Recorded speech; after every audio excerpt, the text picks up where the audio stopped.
وہ ہمارے ایک دوست تھے, انہوں نے دوسری شادی کی تو وہ اریسٹ ہو گئے نا, پہلی بیوی نے کیس کر دیا. جب عدالت میں گئے ہیں تو ضیاء الحق کا دور تھا, اس میں فوجی حکومتیں تھیں, تو فوجی جج بیٹھا ہوا تھا کرنل, تو جج نے ان کو ڈانٹ لگائی. جب ان کا نمبر آیا نا, جج نے ان کو ڈانٹ لگائی کہ کیا کرتے ہو تم. ان کا دماغ ہی نہیں کہ میری پہلی بیوی نے میرے خلاف کیس کیا ہے, ان کے ذہن میں یہ بات آئی نہیں رہی. یہ کہہ رہے میں کبھی اسمگلنگ کیا کرتا تھا پہلے نا, تو میرے ذہن میں یہ آیا کہ شاید وہ کوئی مخبری ہو گئی ہے, حالانکہ وہ توبہ کر چکے تھے, چھوڑ چکے تھے. تو کہ میں نے جج صاحب سے کہا, جج صاحب کرتا تھا اب نہیں کرتا. جج کی سمجھ میں نہیں آیا کہ یعنی جج تو پورا تھا تم نے دوسری شادی کی ہے کہ کیوں کی ہے, یعنی یہ کیا کرتے ہو تم کو, کرنے کا کام ہے, یہ کہنا چاہ رہا تھا جج. تو کہہ رہے میں نے کہا کہ وہ تو کرتا تھا اب تو نہیں کرتا. اب وہ کرنل بیٹھے ہوئے ماشاءاللہ, وہ پٹھان تھا جج بھی نا, بڑا کڑک آدمی. اس نے غصے سے پوچھا کیا مطلب بھائی کہ تمہاری بیوی میں کیا خرابی تھی, اب سمجھ میں آیا اس کے نا. جج نے پوچھا کہ تمہاری پہلی بیوی میں کیا خرابی. اس نے کہا سر کوئی خرابی نہیں, بہت اچھی ہے میری بیوی, اولاد نہیں ہے. سر اولاد بھی ہے, پھر کیوں کی ہے دوسری شادی. تو تمہیں پتہ نہیں کہ پاکستان کے قانون میں بیوی کی پرمیشن کے بغیر شادی کرنا جرم ہے. تو یہ مجھے اپنا قصہ خود سنا رہے تھے, کہہ رہے میں نے کہا سر پاکستان کے قانون میں جرم ہے مگر اللہ کے قانون میں جرم نہیں ہے. وہ جج بھی بڑا خاندانی تھا, ہیں تو یہ چیف جسٹس بھی مسلمان ہی ہیں, جن کے بارے میں نے یہ میرا جب کلپ بنایا نا تو یہ والے جملے بھی چیف جسٹس کے اس میں ڈال دیں. ہیں مسلمان, بہرحال بعض دفعہ مس گائیڈ ہو جاتے ہیں, تو میں نے کچھ زیادہ کہہ دیا میرا خیال ہے. کہا تو صحیح ہے مگر میں گزارش کروں گا کہ انہوں نے بھی کلمہ پڑھا ہے, امید ہے اللہ کی رحمت سے انشاءاللہ یہ دلائل سن کے چیف جسٹس اپنی بات سے بے شک رجوع نہ کریں, لیکن دوبارہ ایسی بات نہ کریں, بس ہماری یہ گزارش ہے. اور ان کے بعد بھی کوئی اس قسم کی حماقت کرنے کی کوشش نہ کرے. قوم کو ایسی باتوں کی ضرورت نہیں ہے جن پہ 10 سوالات کھڑے ہوتے ہوں. تو چونکہ بہرحال مسلمان تھا, تو جب یہ بات سنی نا کہ اللہ نے اجازت دی ہے تو وہ اس کا غصہ کیا ہو گیا, ٹھنڈا ہو گیا. جج کتنے ہی برے ہوں, میں نے ایک بات دیکھی ہے کہ جب ان کے سامنے قرآنی آیات پڑھ کے سنائی جاتی ہیں تو تھوڑا سا نرم پڑ جاتے ہیں. ایک کیس میرے سامنے آیا تھا ایسا, وہ عدالت میں ایک صاحب گئے, جج نے ان کو ڈانٹ لگائی, انہوں نے قرآنی آیات پڑھی تو جج کا غصہ ایک دم. تو اتنے بھی برے ہمارے ججز نہیں ہیں جتنا ہم ان کو سمجھتے ہیں, اتنے بھی لبرل نہیں ہیں. تو گائیڈنس صحیح نہیں ہوتی بعض دفعہ جو دلائل دینے والا ہے اس کے دلائل مضبوط نہیں ہوتے. تو جب وہ قرآن کی آیت پڑھی تو وہ ایک دم نرم بھی پڑ گیا. اور پھر کہتے ہیں اس نے کیا کیا کہ جتنے بھی لوگ تھے نا عدالت کے کمرے میں سب کو باہر نکال دیا جج نے. کہہ رہے مجھے بلایا, قریب میں کرسی بلائی اور جو وہاں چائے والا ہوتا ہے اس کو بولا 2 چائے لے کر آؤ. کہہ رہا ہے اور مجھے اپنا کارڈ دیا, بولا اور کوئی مسئلہ ہو تو میرے سے رابطہ کرنا. کہہ رہا میں نے کہا سر وہ کیس کا, کہہ رہا چھوڑا میں نے بھی 2 کی ہوئی ہیں یار. اور کہہ رہے میں نے کون سا بیوی سے پوچھ کے کی ہے, جج خود کہہ رہے جو آرمی کے کرنا. کہہ رہا بیوی سے پوچھ کے کون کرتا ہے, بیوی کہاں اجازت دے گی, بیوی کس کی پاگل ہے جو اجازت دے گی. تو یار ہم نے بھی کی ہوئی ہے. پھر اس نے خود بتایا, کہہ رہا میں تمہیں اندر کرنے کے چکر میں تھا, میرا ارادہ تمہیں کیا کر دوں گا, لیکن میں نے تمہاری صاف گوئی کی وجہ سے تمہیں یہ پروٹوکول دے رہا ہوں. وہ صاف گوئی کیا ہے, تم نے پہلی بیوی پہ الزام, کہہ رہے جتنے دوسری شادی کے کیسز آتے ہیں پہلی بیوی کو زبردستی بدنام کرتے ہیں. جس بیچاری کو ایک تو غم اس کا ہوا کہ سوکن کیوں آئی, اوپر سے ساری بلی کس پہ ڈال دیتے ہیں. میں بھی لوگوں سے کہتا ہوں, مجھے جب فون کر کے لوگ کیا کرتے ہیں اپنی پہلی بیوی کی برائیاں میرے سامنے شروع کر دیتے ہیں, حضرت میری بیوی میں اس لیے میں دوسری شادی کرنا چاہتا ہوں, میری بیوی میں یہ. میں نے کہا یار اس کے لیے اپنی پہلی بیوی کو بدنام کرنے کی ضرورت کیا ہے. آپ بولو حضرت میری بیوی بہت اچھی ہے کیونکہ اللہ نے اجازت دی ہے, میں حقوق پورے ادا کروں گا اس لیے میں کرنا چاہتا ہوں.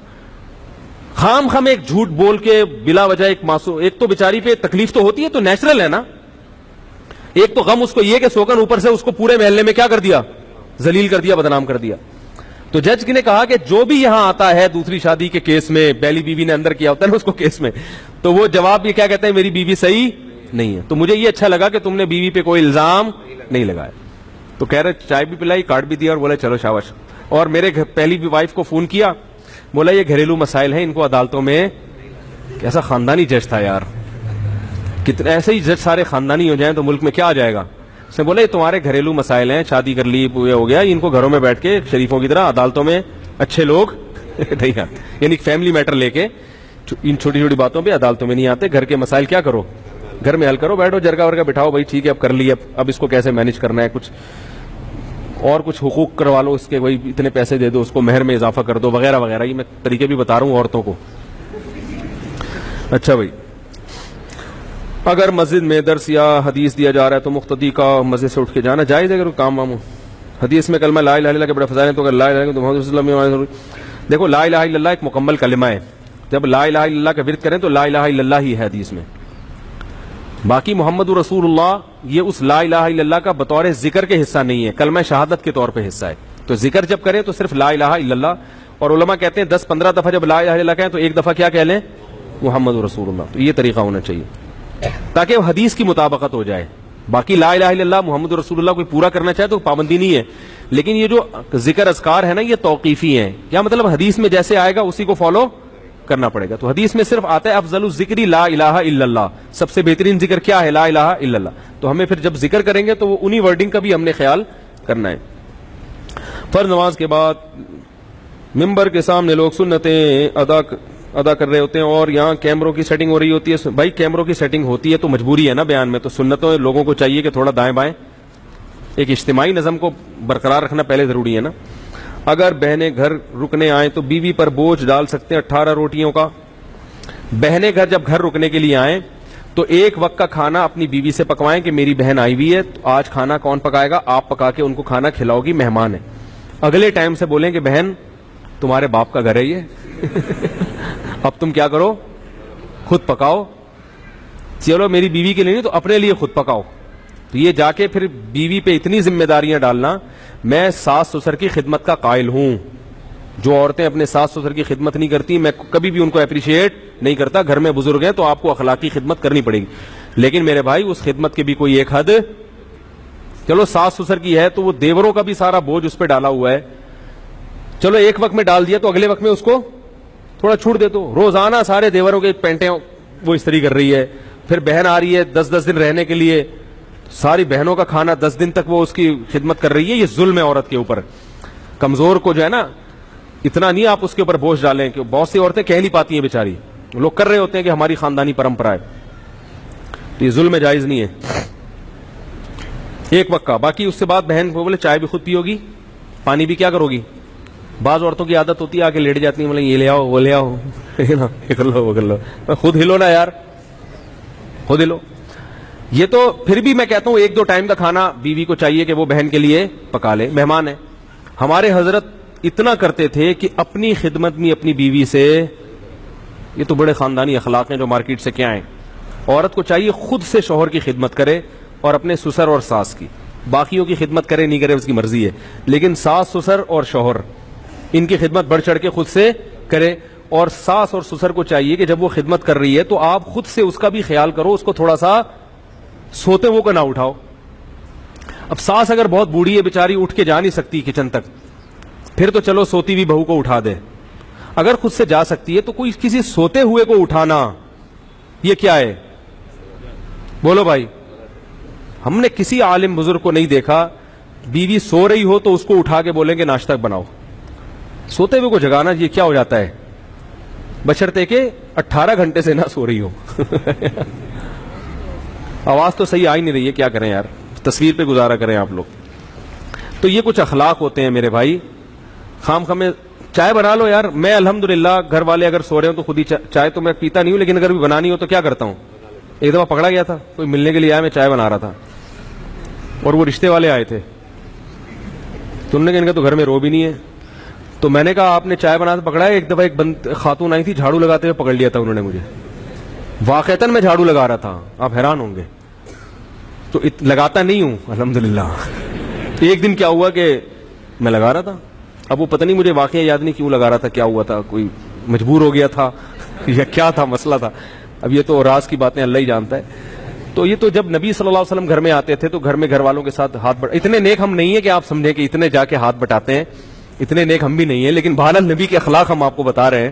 میں اس لیے کہ گھر والے بھی بیان سنتے ہیں نا, وہ بولیں گے یار آج تو بڑی بڑی چھوڑ رہا ہے بیٹھ کے, میں یہ بھی کرتا ہوں میں یہ بھی کرتا ہوں.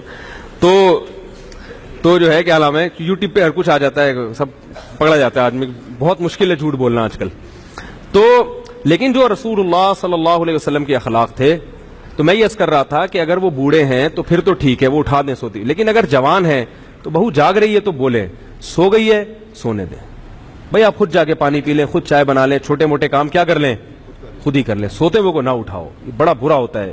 جب آدمی خود سو رہا ہو کوئی آپ کو آ کے اٹھا دے اور بولے یہ کرو, اور کوئی کام بھی اتنا امپورٹنٹ نہ ہو, یہ تو کوئی کسی کو ہاسپٹل لے کے جانا ہے, کوئی ایسا بڑا مسئلہ ہے تو ٹھیک ہے.